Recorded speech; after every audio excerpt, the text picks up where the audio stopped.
fondatrice de Mobilis il y a 4 ans maintenant. Oui. Et nous, on rend la lecture accessible aux dyslexiques. C'est-à-dire qu'en fait, on a développé un format de livre numérique qui est enrichi par des outils d'intelligence artificielle. Et ça nous permet de fournir à l'enfant qui a du mal à apprendre à lire un livre sur son téléphone, directement accessible, et qui va pouvoir customiser comme il veut, avec des tas d'outils, et qui vont lui permettre de comprendre. Et comme ces enfants de 10 ne sont pas plus bêtes que les autres, et ben, ils vont prendre du plaisir à lire. Les enfants 10, dyslexiques. 10, oui, il y a toute une galaxie de troubles cognitifs. D'accord. Mais ils sont comme les autres, ils aiment peut-être pas lire, mais ils aiment les histoires. D'accord. Avec vous, de quoi on va très rapidement parler comme partenariat avec les grands groupes? Qu'est-ce que Mobilis a tissé comme partenariat, sur lequel on reviendra dans le détail, mais pour nous donner un peu la raison de votre présence à cette table ronde? On ne peut pas rester seul. Quoi qu'on fasse, on ne peut pas rester seul. Il y a besoin de collaboration. Donc nous, on a collaboré dès le début avec des laboratoires de recherche, par exemple, avec des scientifiques, des neuroscientifiques, mais aussi avec des grands groupes. Et en particulier parce que les grands groupes, ils viennent nous voir en disant mais c'est super votre projet, finalement l'impact que vous avez sur la société, on aimerait bien quelque part montrer qu'on soutient ce genre de projet. Et ce qui donne l'opportunité d'avoir accès à des compétences, à des financements, qu'on n'aurait pas sinon. Donc le message, c'est qu'il ne faut pas rester seul. Il ne faut pas rester seul, ça c'est votre message. Je voulais citer une des entreprises avec lesquelles vous avez tissé un partenariat, Soprasteria. Soprasteria. Une entreprise de services numériques, oui, ancienne SS2I, mais une très grosse. Oui, une très grosse, qui a une fondation et qui nous a aidé à 2 niveaux. Financement d'une part d'un projet avec une association qui s'appelle l'APAGE, Association pour les adultes et jeunes handicapés, je ne sais pas si vous connaissez. Et on a développé pour eux une bibliothèque de livres accessibles pour les 10, les livres qu'ils ont choisis. Et le Soprasteria nous a aidés pour les aider à piloter le projet, parce que c'est pas trop leur métier de piloter des projets informatiques. Donc ils avaient besoin d'aide, et donc il y a 2 personnes de Soprasteria qui sont venues pour le projet. Et vous allez nous en parler au comité de pilotage, tout ça. Très bien, on rentrera dans le détail plus tard. Renaud Montin, bonjour. Bonjour. Vous représentez le groupe ERAM, tout à fait, dont vous dirigez la transformation digitale, c'est ça? Oui, en fait j'ai même 2 casquettes, parce que j'ai le poncho et le costard. Ouais. Parce que je représente aussi aujourd'hui Parade Connect, qui est une nouvelle génération de chaussures connectées qui détectent les chutes, présentes de l'autre côté. Et donc le groupe ERAM, juste en quelques mots, on est un groupe avec un fort ancrage local, puisqu'on est basé depuis plus de 90 ans dans le Maine-et-Loire. Et on a un groupe d'environ 1 milliard d'euros avec une dizaine de marques, pour les plus connues, Gémeaux, ERAM, en centre-ville, on a aussi Bocage, Méloyer, Le Texto, Fago, etc. Et aussi du B2B, on est leader de la chaussure de sécurité en France, avec Parade. Et on a encore, justement aussi, 2 industriels dans le Maine-et-Loire, où on produit un peu plus d'1 million de paires de chaussures, ce qui fait de nous le plus gros producteur en France. Donc on est issu de ce savoir-faire-là, industriel de la chaussure. Et nous, voilà, avec cet ancrage local assez fort, une entreprise qui est 100% féminisée. D'accord. De quel genre de partenariat avec des startups allez-vous nous parler? Nous, en fait, on a un fil rouge, on a un vrai projet d'entreprise. Xavier Piotto, qui est le président du groupe, c'est la 3e génération de la famille, la 4e est en train d'arriver. Donc on a dans nos gènes, dans notre ADN, cette notion de pérennité, mais on l'a en fait exprimé à travers un projet d'entreprise qui drive toutes nos activités, qui s'appelle Change for Good. C'est comment justement on évolue, comment on se développe de manière la plus durable possible, que ce soit sur nos modes de fabrication, notre expérience collaborateur, enfin tout un tas de thèmes qui vont l'environnemental, ce plus sociétal, etc. Et donc ça, c'est vraiment le socle déjà de tout ce que l'on peut faire, que ce soit sur le produit ou sur tout ce qu'on peut faire. Et avec les collaborations avec les startups, on en parlera après, mais il y en aura 3. C'est-à-dire que soit on développe notre propre startup, c'est le cas avec Parade Connect par exemple, soit du coup on travaille avec des startups dans le cadre de la candidature ou dans notre quotidien, et là on va co-développer des choses, ou alors on va tout simplement être client ou fournisseur.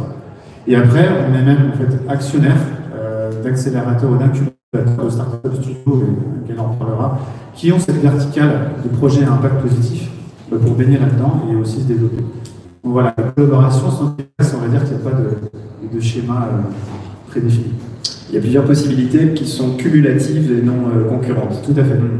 Anne-Gaëlle Fayemi, bonjour. Bonjour. Vous êtes directrice administrative d'Imagination Machine. Exactement. Je suis Tim Ponchot. Ok, c'est parti. Alors on va faire dans le cliché à mort. Nous, on est un startup studio. On crée des startups qui ont un impact ultra positif, que ce soit sociétal ou environnemental. On ne fait que ça. Toutes les boîtes qui sortent de chez nous sont à impact. C'est une start-up à start-up. Exactement. On est une start-up qui pond des start-up. Est-ce que vous existez depuis combien d'années? On a 2 ans et demi derrière nous. Et vous avez pondu combien de On a start-up? pondu 12 start-up. Pardon? 12. Quelle est la place des grands groupes là, de notre table ronde dans Imagination Machine? Oui, alors au départ, quand en fait notre fondateur, Rob Spiro, entrepreneur américain, quand il est arrivé à Nantes, il a rencontré une cinquantaine d'industriels, d'entrepreneurs chevronnés, de grands capitaines d'industrie, et tout ce petit monde-là a fait en sorte que Imagination Machine est aujourd'hui ce qu'elle est. Donc ils ont leur place dès la jeunesse de tout le studio. Et là, on a remis une seconde couche. On a créé des partenariats plus serrés avec certaines ETI locales, c'est le cas des RAM par exemple. Donc on est en train de mettre en place toute une petite danse avec eux afin de créer à travers nous des startups à impact. Donc vous avez dit ETI, entreprise de taille intermédiaire, c'est la cible d'Imagination Machine, ces entreprises entre 250 et 1000 salariés, je crois? Alors, je ne dirais pas que c'est une cible, ouais. Ça s'est fait comme ça. En fait, il se trouve que Nantes a localement des ETI incroyables qui ont dans cet ADN-là tout le côté impact déjà. Ouais. Donc, on n'est pas. Enfin, voilà,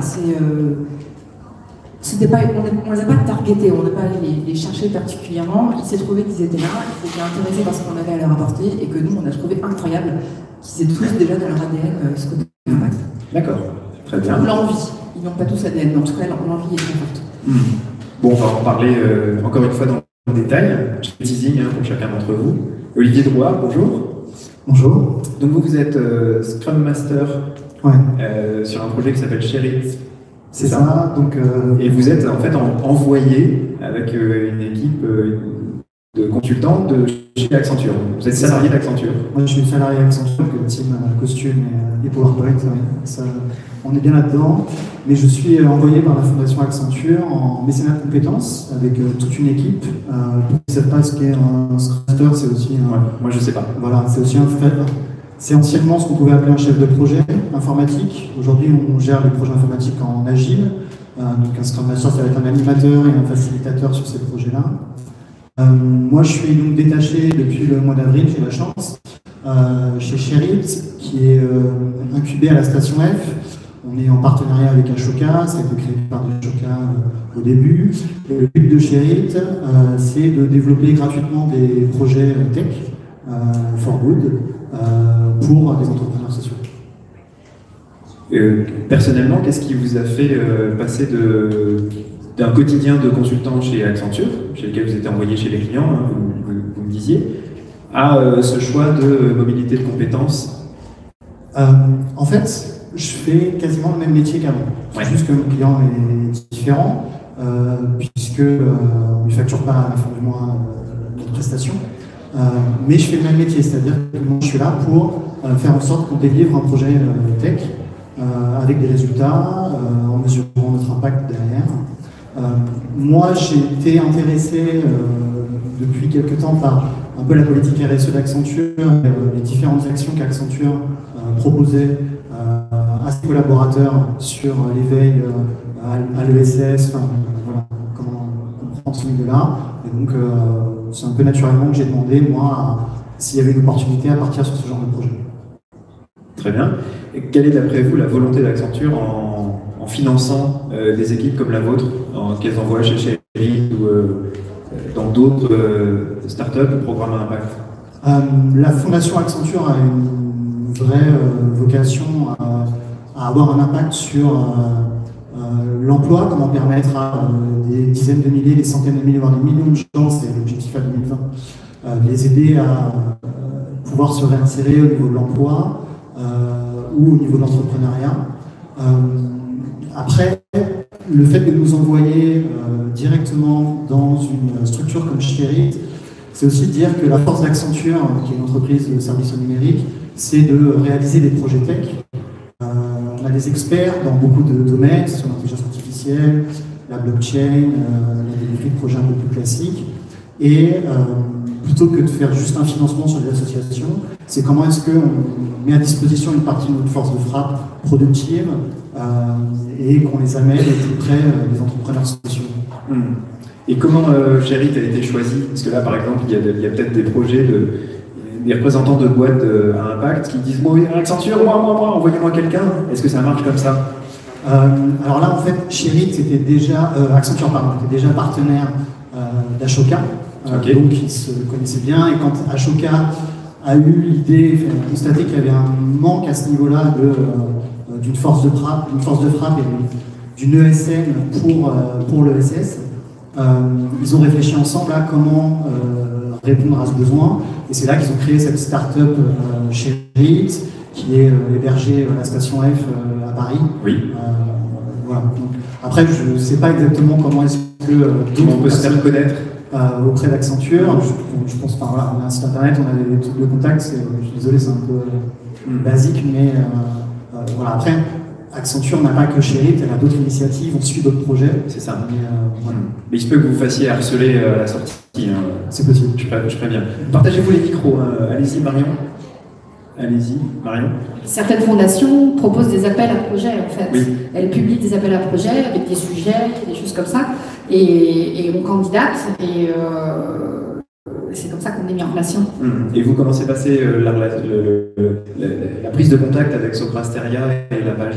On a rempli un dossier avec la page, projet. Ouais. Costaud, et pour décrire en fait ce qu'on avait l'intention de faire, comment on allait le faire, à quoi ça allait servir, surtout à quoi ça allait servir, à qui ça allait servir. Donc on a illustré les enfants qui allaient pouvoir en bénéficier, les orthophonistes qui allaient pouvoir en bénéficier. Et le but, c'est de montrer l'impact. Donc c'est des dossiers qui illustrent l'impact. Je disais, l'important pour moi dans cette table ronde, c'est le comment. Le premier mot, quelle est la nature du partenariat, des échanges entre vous et Soprasteria? Du mécénat de compétences et du financement. Donc il vous envoie une équipe de combien de personnes? Il y a 2 personnes qui sont venues participer au comité de pilotage, donc il y a des échéances régulièrement dans le projet, et qui faisaient des comptes rendus, parce que mine de rien, c'est des projets qui sont quand même, c'est des projets informatiques, donc il y a une certaine méthode à appliquer, et voilà. Donc ils ont aidé en fait la page à structurer le projet. Mécénat de compétences et financement, une subvention de 10 000 euros. 10 000 euros qui couvrait qui couvre pour le lancement du projet, donc la mise en place de la bibliothèque numérique et le développement d'un premier livre. Et puis il y a une autre tranche du projet où on va mettre 7 livres de plus dedans. Donc 8 livres en tout. 8 livres en tout, d'accord. Pour un projet qui aboutira à quelle année? 2020? En juin dernier? Non. Non, on va. Ouais, en juin prochain. Il y a un peu de retard. Ouais, un petit peu de retard. Mais les gens de Soprasteria nous ont dit non, mais vous n'avez pas de retard d'habitude, c'est 3 ans de retard. C'est bien. D'accord, ça va, vous êtes en avance dans le retard. Ok, tout va bien alors. Anne-Gaëlle, qu'est-ce que. Allez-y, prenez un micro, ils sont tous allumés. Vous qui êtes à l'interface entre les startups et les grands comptes, quels sont les modèles de partenariat qui fonctionnent le mieux? Quel type de contractualisation, quel type d'échanges humains, financiers sont les plus répandus et fonctionnent le mieux? Alors c'est compliqué de répondre à cette question parce que c'est le tout début en fait. Les partenariats sont en train de se mettre en place là maintenant. Oui. On est en train de bosser sur 2 startups chez nous là, chez Village Machine, qui sont des partenariats avec 2 grands groupes différents. Je peux pas encore vous dire ce qui fonctionne le mieux. J'ai pas ce recul-là. Je peux pas. Je suis pas transparente. Ouais. Donc j'ai pas la recette magique encore. On aura celui-là. On en reparle dans un an si vous voulez. Oui, là, pour l'instant, on tâtonne. Ça veut dire aussi que le client grand compte n'arrive pas avec son contrat tout fait, son modèle de partenariat et se laisse aussi porter par cette relation nouvelle avec une start-up. On va faire du cas par cas, dans tous les cas, on va faire de la dentelle, c'est sûr. D'accord. On a quand même une trame, on a un contrat qu'on va signer du coup avec les ETI, qui n'est pas encore signé d'ailleurs. On se penche dessus là en ce moment. Mais oui, c'est sûr qu'il n'y aura pas un seul modèle, il y aura une façon de faire. Et ça n'engage que moi, c'est mon intuition, mais je pense qu'il y aura autant de façons de faire que de partenariats, en fait. Ouais. On va vraiment travailler avec ce qu'on a en face. Les possibilités sont multiples et on est en train de balayer un peu tout ce qui est possible. C'est-à-dire qu'en fait, si par exemple l'idée nous vient de l'ETI, ça peut très bien être, voilà, on a cette techno-là, on ne peut pas la garder chez nous parce qu'on n'a pas votre agilité, on ne saurait pas quoi en faire. En fait, je fais des raccourcis un peu rapides, mais bien sûr. Et donc là, nous, on va travailler avec cette technologie. L'idée va être la nôtre. Mais on peut avoir le cas inverse. On peut avoir une ETI qui nous dit, nous, on a ce projet d'intrapreneuriat qui a déjà commencé en interne. Il va passer par chez vous parce qu'encore une fois, vous avez l'agilité pour le faire. Mais du coup, vous voyez bien qu'on a déjà, en 10 minutes, balayé 2 cas radicalement différents. Donc, j'ai pas une seule... Mais dans les 2 cas, c'est la création pour vous. Alors, vous allez créer plutôt que booster un noyau de start-up déjà créé par le TI. Pas forcément. Ça peut ça peut tout à fait être de la co-création, être cofondateur de ces boîtes-là. Ça peut aussi être une sorte d'accélération. Accélération plus poussée, puisqu'on va remettre les mains dans le moteur, sortir les entrepreneurs de la solution avec laquelle ils arrivent pour leur remettre le nez dans le problème. Parce que ce qui nous intéresse, c'est la problématique. On n'a pas l'audace de dire qu'on arrive avec une solution. En général, on a la curiosité d'arriver avec une problématique. Donc on les sort de la solution, on les remet dans la problématique. D'accord. Mais donc l'équipe peut très bien être déjà formée. On peut ne pas avoir recruté sur le projet. D'accord. Vous, Renaud, que privilégie IRAM à vous entendre? J'ai entendu que c'était plutôt de la création en interne. Pas nécessairement, en fait, un peu comme le dit Anne Gallet. Aujourd'hui, notre enjeu global, c'est de se dire que, nous, notre problématique générale, on est sur une industrie qui est quand même polluante. D'ailleurs, elle a été mise en lumière au G7, donc ça bouge, donc tant mieux. Et on est sur un mouvement de déconsommation globale. Donc on est vraiment sur même en termes de génération, chaque génération dans la famille a eu un pivot à faire. On est vraiment en plein dans ce pivot-là. Il n'y a pas de solution unique, comme le dit Anne Gallet, c'est-à-dire que nous, on va à la fois dire, par exemple, sur Change for Good, on a 13 chantiers qui sont identifiés, qui sont très clairs, qui vont des conceptions à l'intrapreneuriat, au magasin plus durable, tout ça, etc. Donc l'idée, c'est de se dire, qu'est-ce qui est vraiment stratégique et qu'il faut qu'on fasse vraiment tout seul, ou à l'inverse, s'il y a des choses, des technos qui existent déjà, autant accélérer, quoi. Et donc, par exemple, on a un vrai sujet pour la transparence aujourd'hui. Puisque dans le textile, on a de nombreux fournisseurs et les consommateurs, et c'est normal, sont de plus en plus exigeants sur la traçabilité et la transparence. Là, on est en train de on a fait un appel à candidature en fin d'année dernière, en disant, regardez tous les sujets qu'on a Change for Good, est-ce qu'il y a des startups qui existent ou qui sont en train de se créer, qui veulent rejoindre ce programme-là, et avec qui on promet, alors non, on ne promet pas de l'argent, on promet de faire un test, alors c'est de l'argent de manière indirecte, puisqu'on finance quand même un petit peu ce test-là, pour expérimenter. Donc on avait le cas de gens qui avaient déjà un business model, typiquement, on a référencé Shiptify, qui est une start-up nantaise, qui fait de la digitalisation de logistique. Et alors, nous, ça nous permet de faire quoi? C'est qu'une fois qu'on a digitalisé notre logistique, on peut optimiser les derniers kilomètres, parce que c'est un vrai sujet. On a 10 magasins, à Nantes, on a la rue d'Orléans, on a 6 magasins, on a 6 clients qui viennent, c'est pas très logique, quoi. Et donc, quand on a digitalisé tout le transport de ces 6 enseignes, on peut créer des plateformes externes. Voilà. On a une autre problématique sur la transparence, dont j'en parlais tout à l'heure. Là, on a une startup qui est en train de se monter, là, on est plus en mode co-construction. Mais ils font leur vie quand même, donc l'idée, c'est pas de faire pour eux, de customiser un jeu de patte, mais on va dire qu'on va préempter ce sujet-là en co-construisant avec eux. Donc ça va vraiment être en fonction de la problématique. Ce qui compte, je pense, et je pense qu'Anne Gallet m'en rejoindra là-dessus, c'est la vitesse à laquelle on peut faire les choses.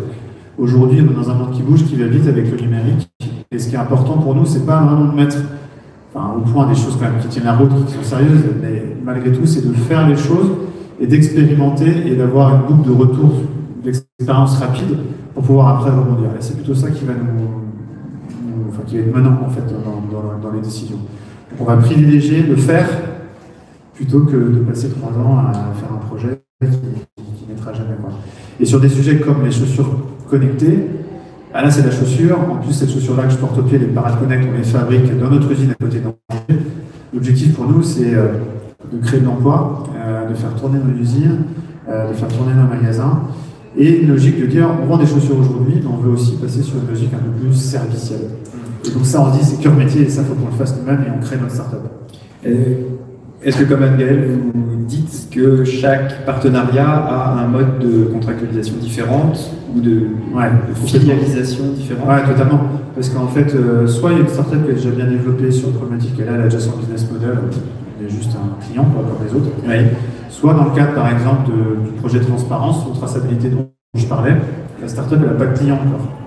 On va plutôt le faire avec eux, avec une forme différente. Et dans le cadre par Imagination Machine, voilà, on a des projets d'intrapreneuriat qui peuvent naître. Et là, il y a tout à faire, parce que qui a l'idée, qui fait quoi. Donc là-dessus, on reste vraiment très ouvert. Et l'objectif, c'est que chacun puisse avancer et puisse faire avancer sa thématique, quoi. Et donc, je pense qu'il ne faut pas avoir de préjugés ou de prérequis particuliers. Il faut faire les choses et puis après, on les optimise au fur et à mesure, quoi. À la Fondation Accenture ou à Accenture plus généralement, est-ce qu'on partage aussi cette vision de un projet, un mode de partenariat différent? Parce que là, c'est l'envoi d'une équipe, c'est humain, oui, mais ça peut être aussi une aide financière, ça peut être de l'aide matérielle. Alors matériel, je suis pas très au courant, mais on a par exemple d'autres formes de partenariats qui sont offerts, pas forcément à destination des startups. Il y en a certaines qui sont accompagnées directement. Je pense à Meet My Mama. Alors eux c'est particulier parce qu'ils ont été accompagnés par la Fondation Accenture d'abord, puis ensuite fléchés pour être accompagnés par Sherit. Meet My Mama qui permet à des femmes qui ont été en culinaire extraordinaire et qui n'ont jamais fait commerce de pouvoir faire de la restauration d'entreprise pour des cocktails et des choses comme ça. Comment vous dites? Meet My Mama. Meet My Mama, d'accord. Tu entendais MMA, alors on disait waouh, il parle de la mutuelle. Okay.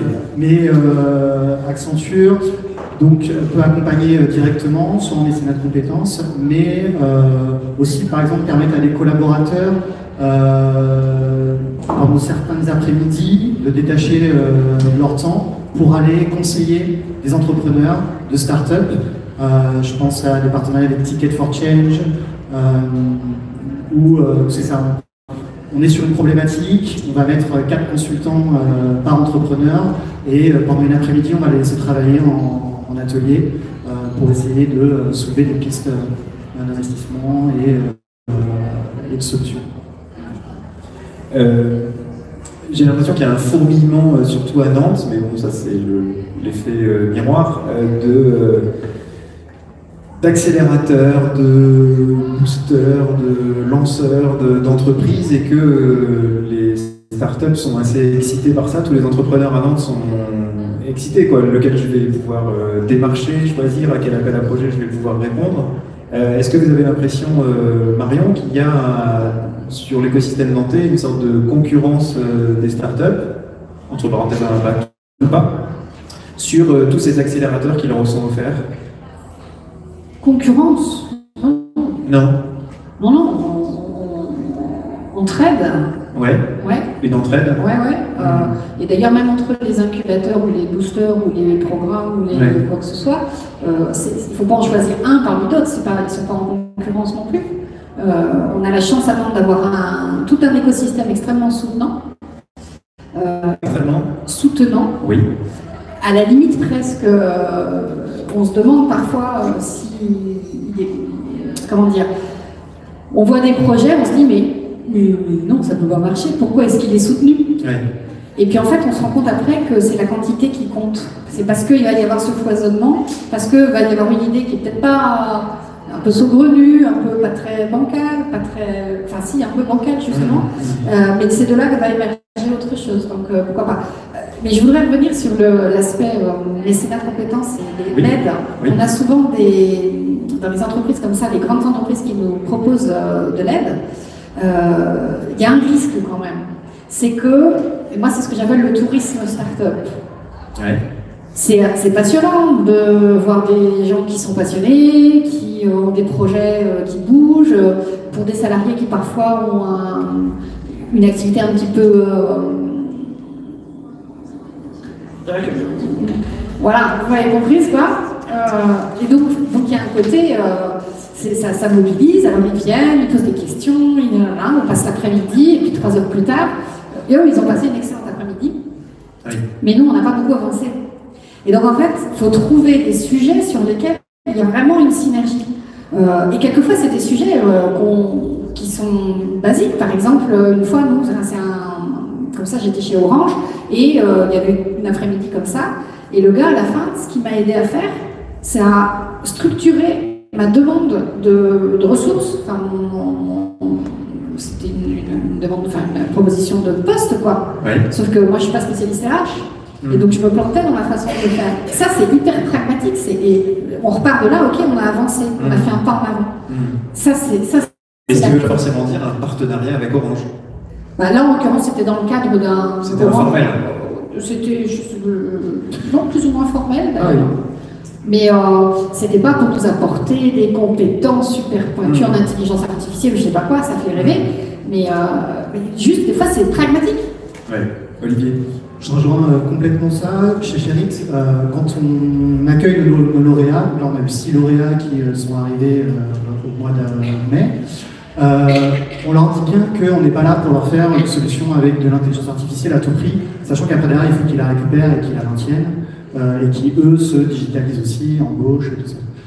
Nous on leur dit clairement, si votre besoin c'est un fichier Excel qui est bien foutu, on sait faire de l'Excel, on vous fera un fichier Excel. Donc voilà. Et je te rejoins aussi un peu sur le côté tourisme. Effectivement, cet après-midi, je l'ai fait moi aussi, c'est peut-être des fois, oui, un peu plus bénéfique pour les consultants que pour les entrepreneurs sociaux.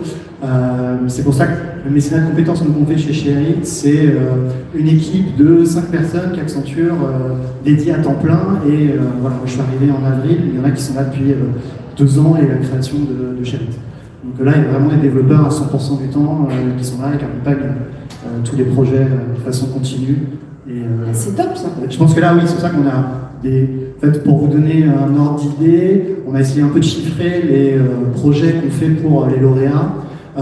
C'est à peu près 200 000 € chaque projet qu'on offre à nos lauréats. Une moyenne de 200 000 €? Oui, par projet. Quand c'est un fichier Excel, on fait un petit restaurant. C'est moins de 200 000. Oui, vous faites un petit peu en cadeau. D'accord. Et ce qui représente au total combien par an? On multiplie par combien de projets le 200 000? Alors en fait, Sherit actuellement gère une dizaine de projets par an. Ouais. Accenture du coup intervient sur la moitié. Je vais sur les calculs. Donc 10 fois 210, 2 millions, la moitié 1 million. Ouais, je ne sais pas exactement les chiffres, mais on est dans cet ordre d'idée. D'accord.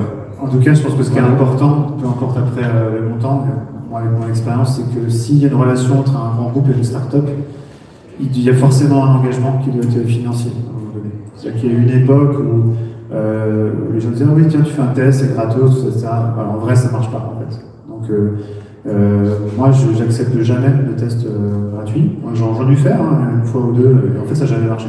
Parce qu'en fait, il n'y a pas d'engagement de la part du grand groupe, ou inversement. Et donc la relation, alors après, oui, le contractualiser, tout ça, etc. Mais même si en fait il y a un contrat et qu'il n'y a pas de contrepartie financière d'une partie et de l'autre, sous quelque forme que ce soit, en fait, ça ne marche pas. Parce que vous dites, j'en ai fait, il n'y a pas d'engagement de la part du grand groupe, donc vous en avez fait. J'ai lui fait une fois par exemple, tiens, allez, je veux vraiment percer, vas-y, je te fais le test, c'est gratuit, mais on est obligé quand même de contractualiser, donc il y a un engagement contractuel. Oui. Il n'y a pas d'engagement financier. Vous parlez de votre vie avant ERAM?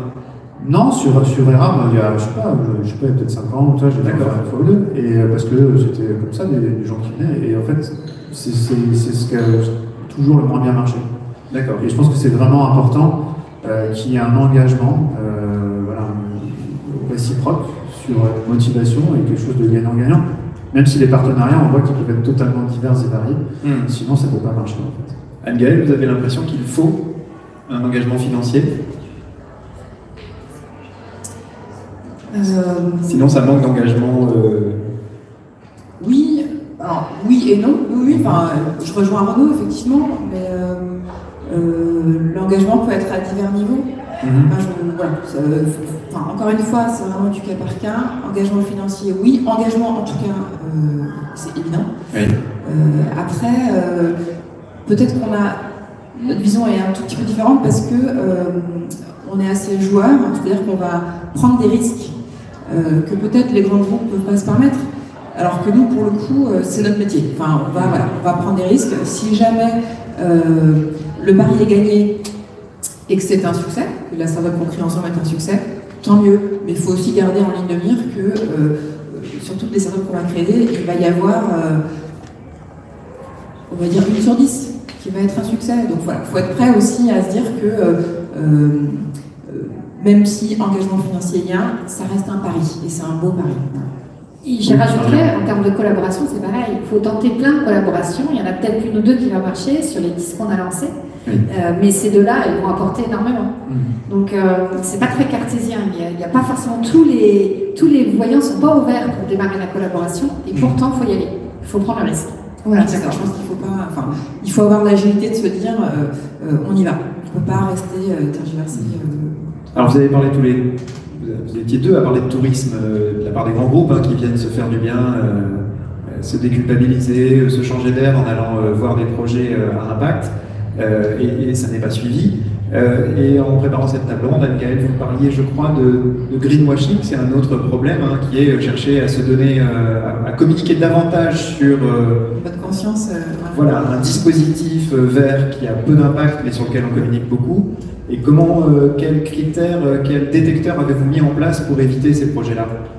Alors, encore une fois, c'est trop tôt pour vous le dire. On n'a pas une grille de. On n'a pas un radar. Oui, bien sûr, mais vous en méfiez. C'est que déjà, vous avez repéré un comportement typique. On s'en méfie pas, parce qu'on n'a pas. Voilà, dans les 7 ETI avec qui on a ce partenariat-là, on sent bien que la demande, elle est fondée. Oui. Et on n'est pas là, et c'est clair dès le début, pour mettre un vernis impact sur un projet qui, dans son ADN, n'a pas déjà, qui a une problématique qui ne répond pas à un besoin d'impact sociétal ou environnemental.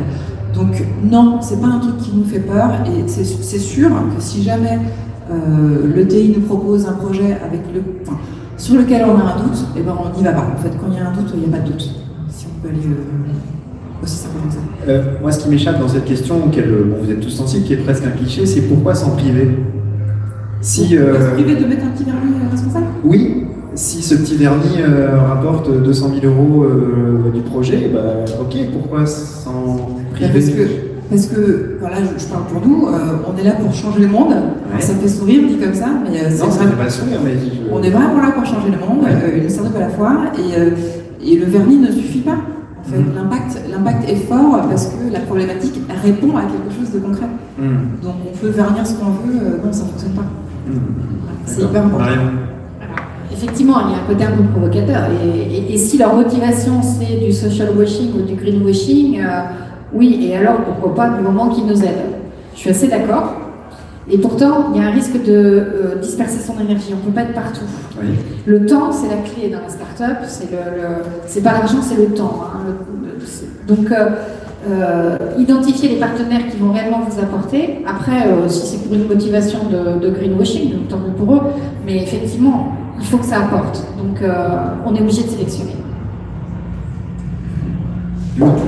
Bim, je me tourne vers vous. Avez-vous des questions, des remarques, comme je vous le proposais tout à l'heure, rentrer plus dans le détail de certains projets ou partenariats qui ont été présentés par nos speakers? Oui. Je cours vers vous.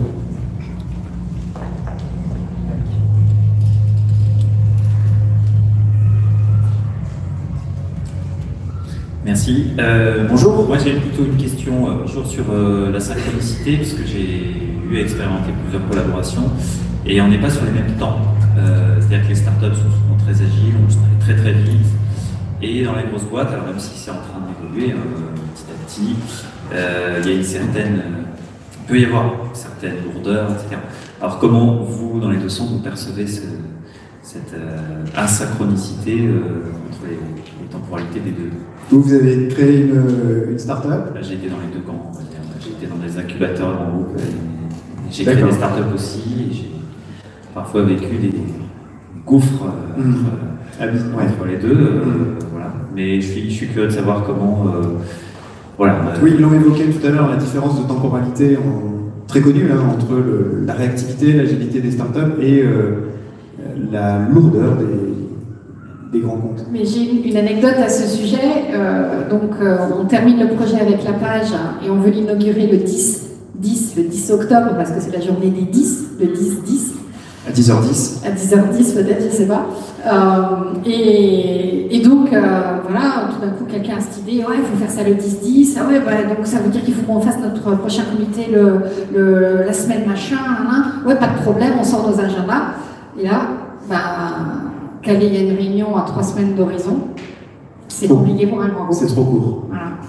D'accord, donc ça se... Bon, on va la faire quand même. Ouais, on s'en passe. Donc, premier élément de réponse, on se passe du grand groupe. Anne-Gaëlle. Pareil, c'est-à-dire qu'en fait, et c'est vrai que c'est quelque chose qui nous fait beaucoup rire, nous, c'est quand on les voit arriver avec leur lourdeur, effectivement, la temporalité n'est pas la même.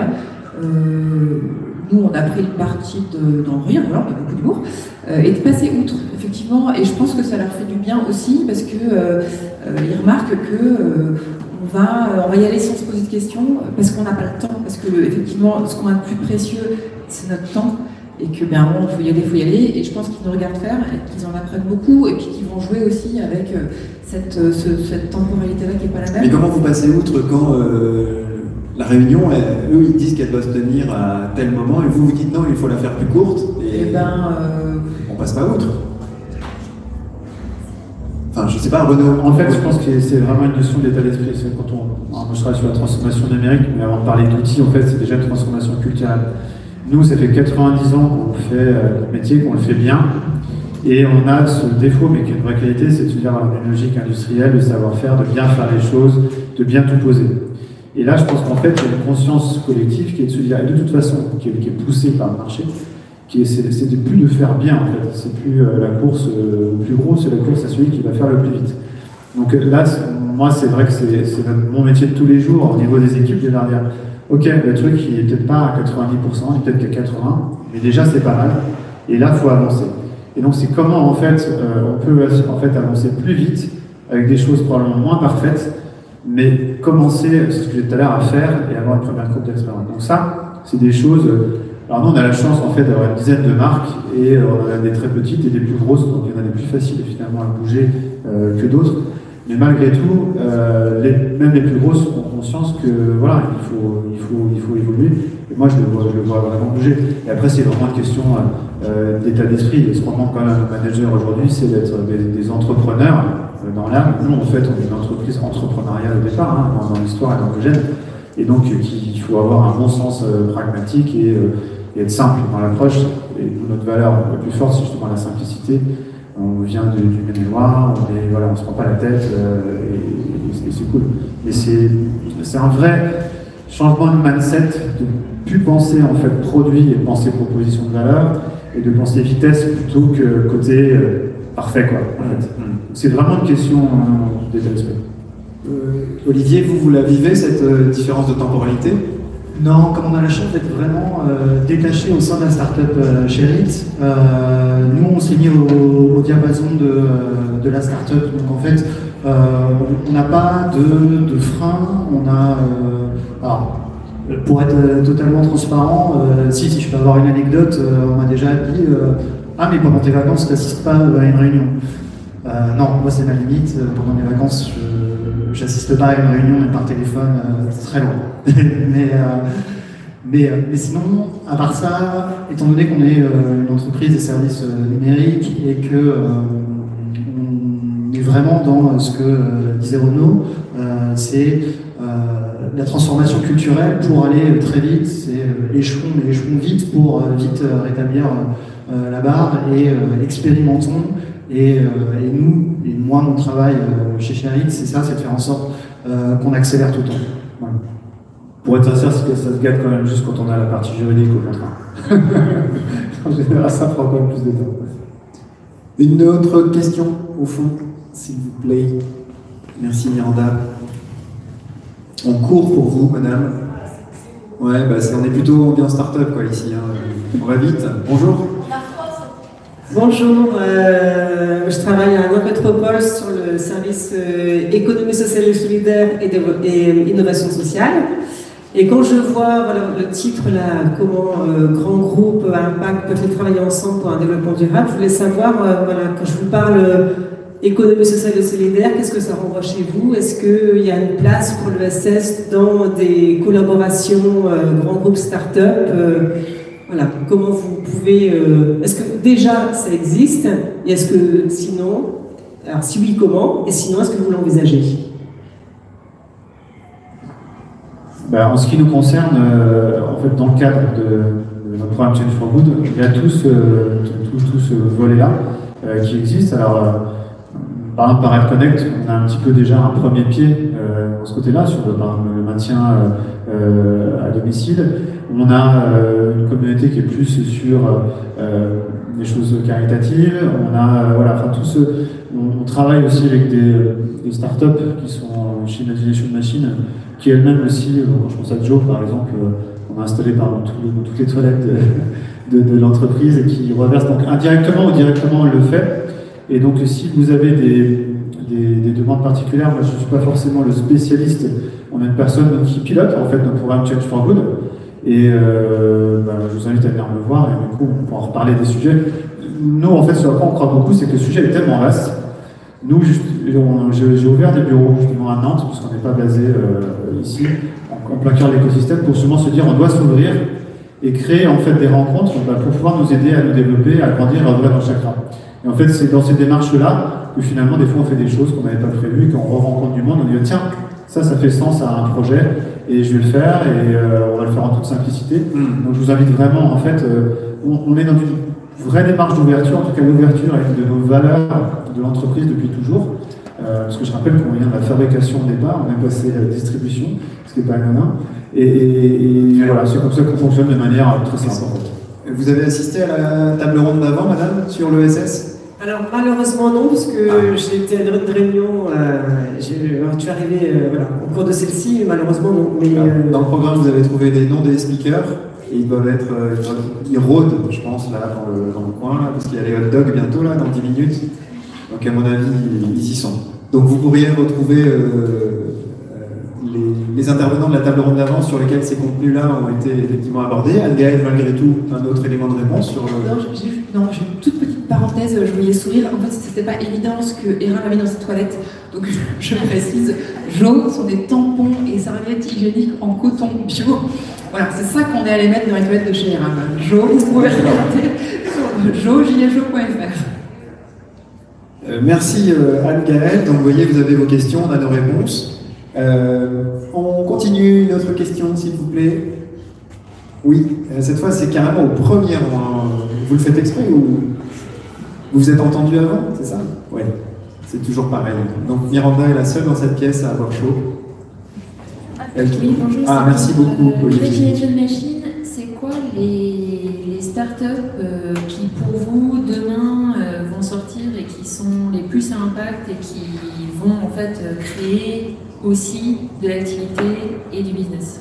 Prospective. C'est hyper compliqué comme question, lesquelles vont être. On passe tout de suite à la deuxième question. Alors. Non, alors je vais simplifier la question. Celle dont vous entendez déjà parler, par exemple, il y a Jo, pour commencer, il y a Vite Mon Marché. Vite Mon Marché, c'est le camion ambulant 2.0 qui livre fruits et légumes en moins d'une heure chez vous. Vous pouvez regarder la plateforme en ligne. Bientôt, vous aurez les mini-mondes qui sont aussi ici là, en ce moment avec leur proto. Voilà, je ne peux pas vous dire lesquels des 12 vont marcher mieux. En fait, on a cet angle B2C, on est quand même très orienté consommateur, donc vous allez entendre parler de quasiment toutes les startups qui sortent de chez nous. Voilà, après, moi, c'est quand même chaque startup est un peu mon petit bébé. Je ne peux pas vous dire que j'en préfère une, ce serait, je vais me faire taper sur les doigts. Elles sont toutes très bien. C'est très langue de bois, je suis désolée.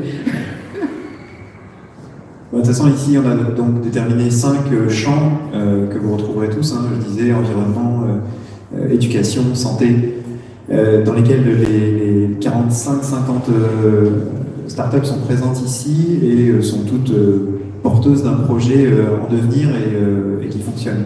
Une autre question?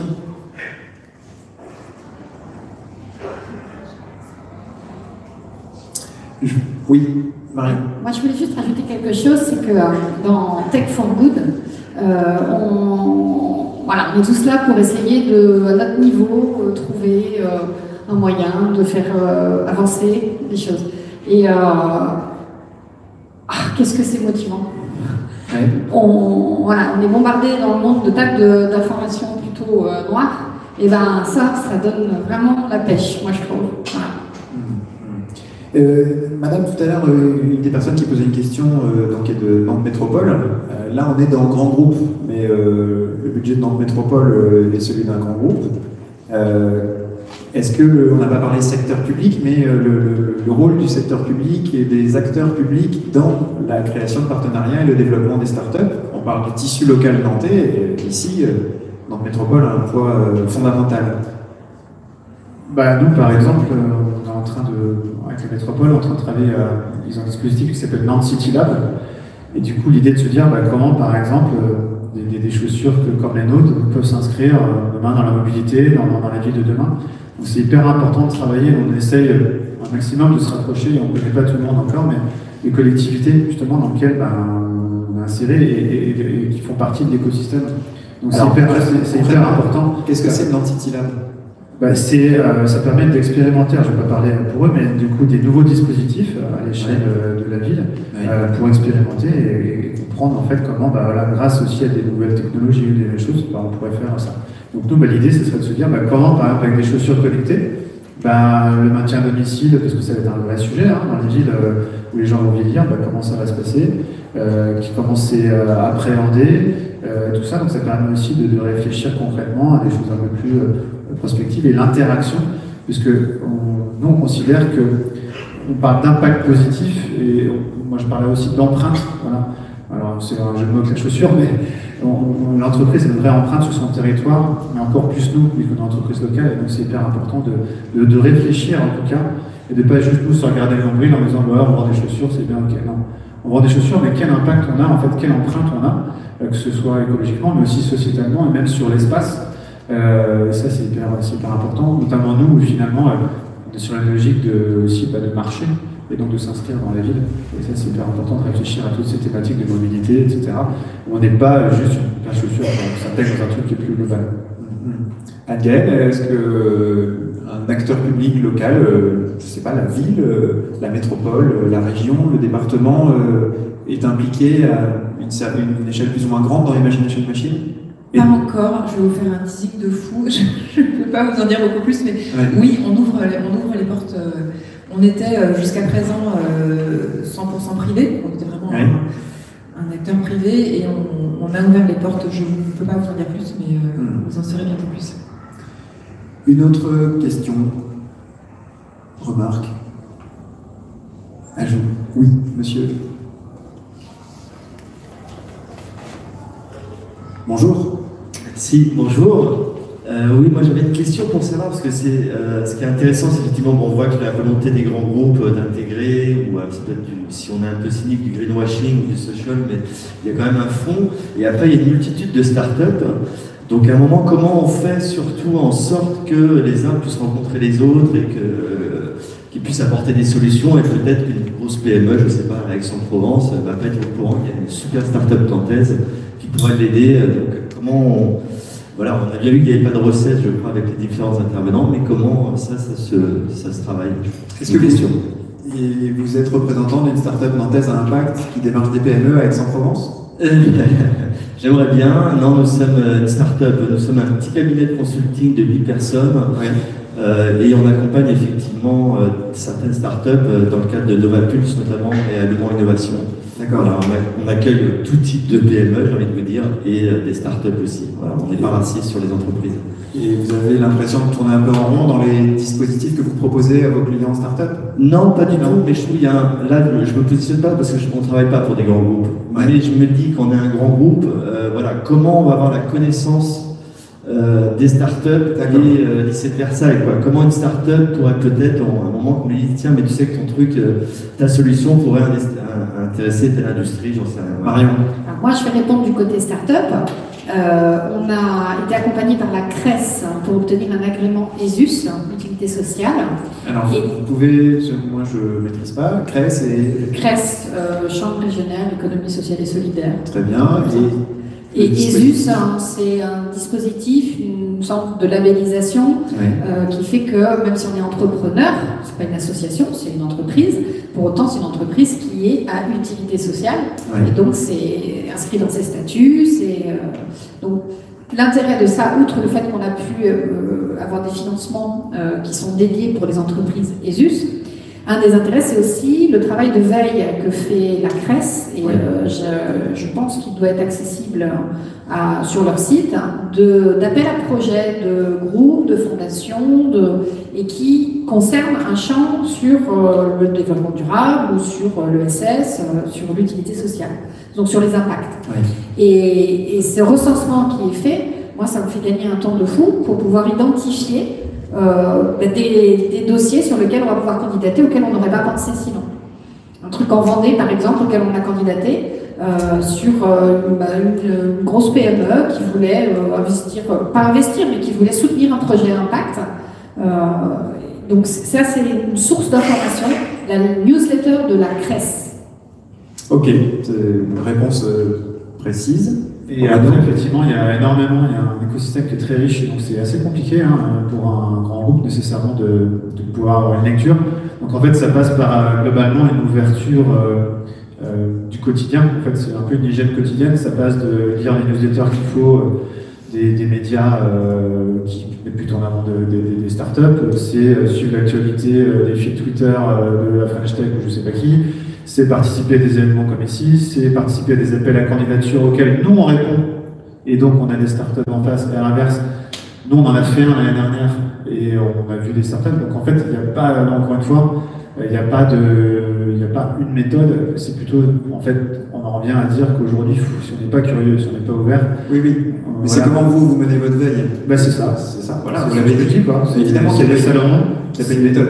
C'est des salons, c'est les médias, c'est participer à des appels à candidature, c'est en créer, c'est tout ça en fait. Mais ça, c'est au quotidien en fait. D'autres éléments de réponse?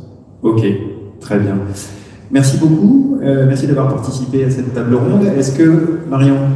Je voudrais en profiter pour savoir si dans vos réseaux, vous connaissez des gens qui pourraient venir nous aider. On a un besoin ponctuel administratif pour nous aider à lancer la commercialisation dans les collèges des bibliothèques accessibles pour les 10. Donc, avis aux amateurs, on a un besoin ponctuel, urgent, administratif. Voilà, et ça répond aussi à la dernière question de monsieur, par exemple, prendre le micro.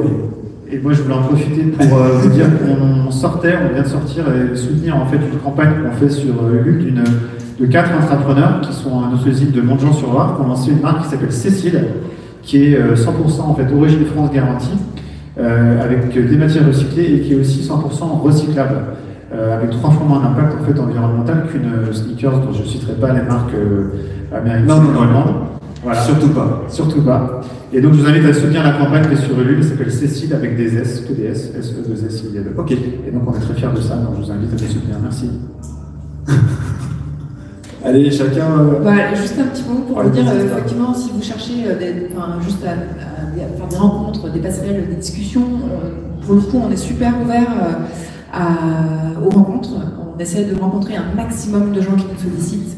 Donc voilà, là j'en profite pour vous le dire, il ne faut vraiment pas hésiter. C'est quand même souvent moi qui réceptionne, donc je vous jure, je fais l'effort de rencontrer quasiment tout le monde. Très bien, merci beaucoup. Olivier. Moi je vais être très court. Le projet Sherit, c'est sherit.io si vous cherchez des informations sur Sherit. Voilà. J'aime beaucoup parce que moi je vous regarde avec, pour moi il marquait Accenture sur vous, alors que vous dites on Sherit, je Sherit. Les deux casquettes, j'arrive pas trop à. Très bien, merci. Quant à moi, je vends une Volvo V50 diesel qui a à peine 190 000 km. Vous pouvez venir me voir. Elle est en très bon état. Merci à tous. C'est l'heure des hot dogs avec des saucisses à impact et du pain économique et solidaire. Merci beaucoup.